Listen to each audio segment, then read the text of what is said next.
কলকাতায় ধনধান্য স্টেডিয়ামে আয়োজিত ৮ দিন ব্যাপী আন্তর্জাতিক ৩১তম চলচ্চিত্র উৎসবের উদ্বোধনী অনুষ্ঠানে মুখ্যমন্ত্রী মমতা বন্দ্যোপাধ্যায় বঙ্গবিভূষণ পুরস্কারে সম্মানিত করলেন বিখ্যাত গায়িকা আরতি মুখার্জি এবং বিখ্যাত চলচ্চিত্র অভিনেতা তথা আসানসোলের তৃণমূল সাংসদ শত্রুঘ্ন সিনহাকে।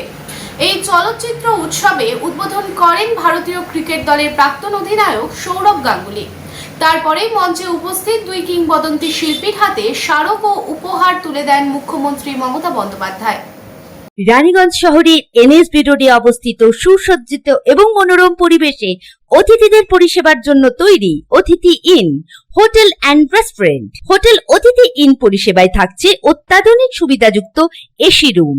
অতিথি ইনে পকেট ফ্রেন্ডলিতে আপনি পাবেন single and double bedroom. Festival সিজনে থাকছে স্পেশাল ডিসকাউন্ট। তাই উৎসবে অনুষ্ঠানের যে কোনো দিন পাশেই পাবেন হোটেল অতিথি in, metro plaza, NSB road, Raniganj, Muthoot finance building.